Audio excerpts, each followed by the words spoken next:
Mai 68 et la présente campagne électorale ont révélé l'existence en France d'un courant révolutionnaire à la gauche du Parti communiste français, fort de plusieurs centaines de milliers de jeunes et de travailleurs. Que représente ce courant? Ce courant représente une force réelle, on l'a vu lors des événements de l'année dernière, mais il ne faut se faire aucune illusion, il ne s'exprimera que de façon tout à fait déformée à travers le scrutin. D'abord parce qu'il y a des centaines de milliers de jeunes qui étaient à l'avant-garde des événements de mai et juin, et parce qu'ils n'ont pas 21 ans, ne voteront pas.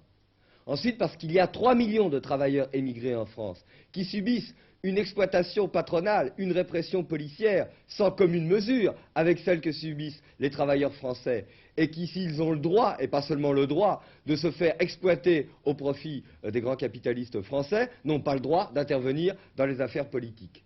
Et enfin, parce qu'il y a les travailleurs des départements et des territoires d'outre-mer qui ne sont pas concernés par ces élections et auxquels nous demandons de suivre les consignes de leurs organisations révolutionnaires et de se refuser à participer à cette mascarade électorale, je répète, qui ne les concerne pas. Ce courant révolutionnaire existe et se développe en France, mais en aucun cas il ne constitue un phénomène spécifiquement français. Il existe dans tous les pays d'Europe, dans tous les pays d'Amérique du Nord, d'Amérique latine, il se développe à l'échelle internationale. Monsieur Marcellin, ministre de l'Intérieur, l'année dernière, avait trouvé un complot international. Nous étions au centre de ce complot d'ailleurs, il me semble. Oui, mais ce n'est pas seulement le complot auquel nous aurions participé. Il a été plus loin. Il a dit il y a des agitateurs allemands et cubains, ou je ne sais d'où encore, qui ont suscité les événements de mai. Son collègue au Mexique a expliqué que c'était des agitateurs français qui avaient suscité les événements à Mexico. Je crois que ce complot se porte très bien et que les amis de Marcellin vont avoir, en fait, beaucoup de pain sur la planche dans les mois et dans les années à venir. C'est une heureuse nouvelle. Oui, en fait, ce qu'il faut comprendre, c'est que nous sommes rentrés dans une nouvelle situation, dans une nouvelle période depuis le triomphe de la révolution chinoise après la libération. Période de crise profonde du système capitaliste et période de crise profonde de l'impérialisme.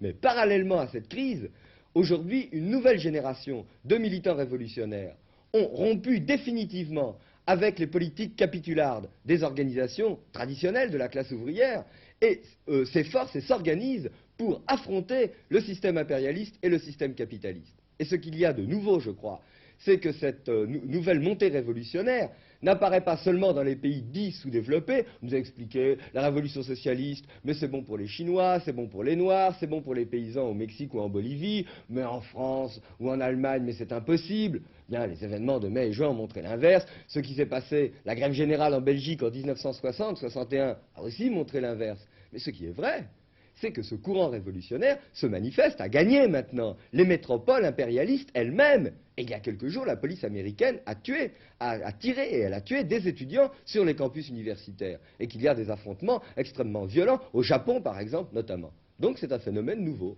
Ce qui doit troubler malgré tout le ministre de l'Intérieur et lui brouiller quelque peu les idées, c'est que cette montée révolutionnaire gagne également les démocraties populaires et l'Union soviétique, et dans ces pays se développe aussi cette nouvelle avant-garde. Oui, la situation est différente. Effectivement, dans ces pays, c'est des pays qui ne sont pas des pays capitalistes sur le plan économique, ce sont des États ouvriers, dégénérés, mais des États ouvriers. Et la lutte que mènent les jeunes révolutionnaires, néanmoins, est très proche de la nôtre. C'est le cas des jeunes communistes emprisonnés en Pologne, Modzelewski et Couronne, des intellectuels emprisonnés en Union soviétique, qui se battent contre la caricature de socialisme que représentent ces pays, contre la bureaucratie régnante et qui retrouvent, d'une certaine façon, l'internationalisme prolétarien, disons, enseigné déjà par toute la tradition du mouvement ouvrier international. Les frontières, on s'en fout, ce slogan a été crié des milliers de fois par les manifestants de mai.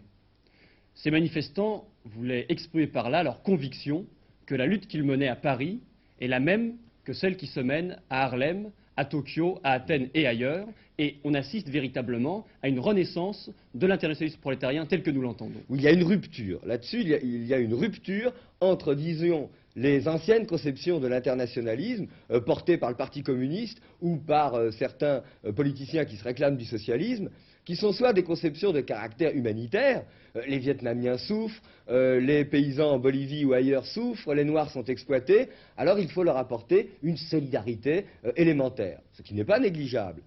Et puis, il y a aussi la conception, alors elle, typiquement stalinienne, enseignée et divulguée par le Parti communiste français, qui explique que pour venir en aide à une révolution qui a triomphé, l'Union soviétique, le rôle des différents partis communistes était de faire pression sur les différentes bourgeoisies de ces pays, de façon à ce qu'elles entretiennent les meilleurs rapports diplomatiques possibles avec la direction soviétique. C'est-à-dire une mauvaise compréhension de ce qu'est l'internationalisme.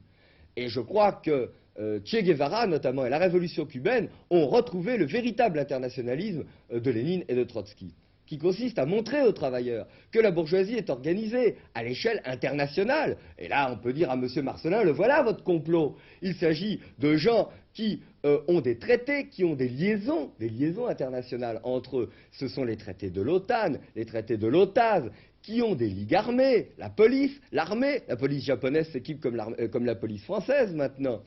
Et que face à cette bourgeoisie organisée sur le plan international, indépendamment de ses intérêts nationaux qui parfois peuvent être un petit peu divergents. Mais en tout cas, face au mouvement ouvrier révolutionnaire international, eh bien, cette bourgeoisie agit comme un seul homme, par l'intermédiaire notamment de l'impérialisme américain qui représente véritablement le gendarme du grand capital à l'échelle mondiale. Eh bien, chaque développement d'une lutte révolutionnaire dans un pays déterminé affaiblit considérablement la bourgeoisie nationale en question et aussi l'impérialisme, la bourgeoisie internationale. C'est-à-dire que concrètement, la lutte des travailleurs vietnamiens aujourd'hui, en affaiblissant l'impérialisme américain, affaiblit globalement la bourgeoisie, affaiblit notre propre adversaire en France. Et voilà pourquoi nous apportons un soutien pas seulement sentimental devant le courage extraordinaire des combattants vietnamiens, mais un soutien qui est politique et qui est mûrement réfléchi. Donc, dans ce domaine, l'internationalisme auquel nous faisons allusion est quelque chose, je répète, qui a rompu avec toutes les anciennes conceptions.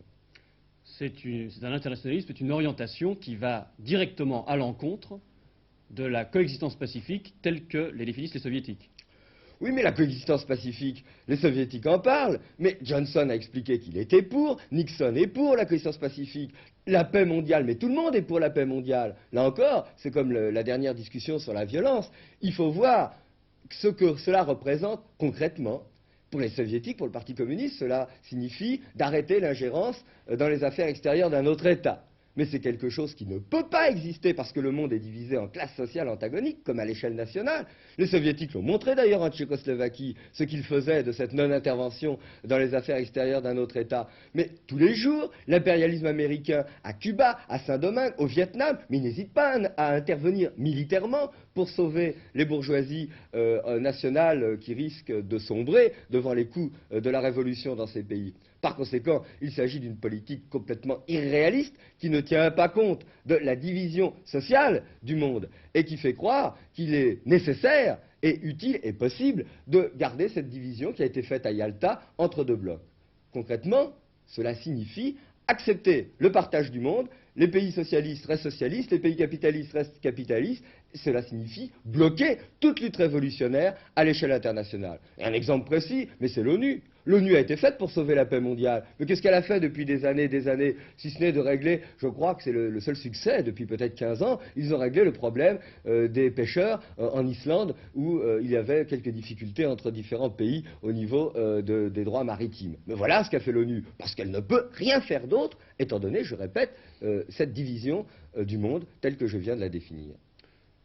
À RTL, le professeur Paul Ricoeur a caractérisé cette orientation d'exotisme révolutionnaire, de romantisme révolutionnaire, en tous les cas d'utopisme. Il n'y a pas que le professeur Ricoeur, parce que là, je crois qu'on peut faire allusion à la bonne phrase de Jacques Duclos, dite, je ne sais plus dans quel poste périphérique, « Oh, mais la fougue de Krivine, elle disparaîtra, c'est une question d'âge ». Je crois d'ailleurs qu'il devait faire son autoportrait dans cette affirmation. En fait, voyons qui sont les véritables réalistes. Est-ce que ce sont ceux qui aujourd'hui voient dans l'Union soviétique, dans la politique des Brejnev et Kosygin, la flamme de la révolution et la réalité de la révolution internationale? Ou est-ce que ce n'est pas plutôt ceux comme nous qui sont intégrés aux luttes réelles là où elles se mènent, c'est-à-dire la lutte des Noirs aux États-Unis, la lutte du peuple palestinien, la lutte du peuple vietnamien, et qui sont liés à toutes ces nouvelles avant-gardes qui se développent sur le plan international et qui représentent, n'en déplaise à Kosygin et à ses amis, qui représentent concrètement aujourd'hui, et non pas de façon utopiste, la réalité de la révolution internationale.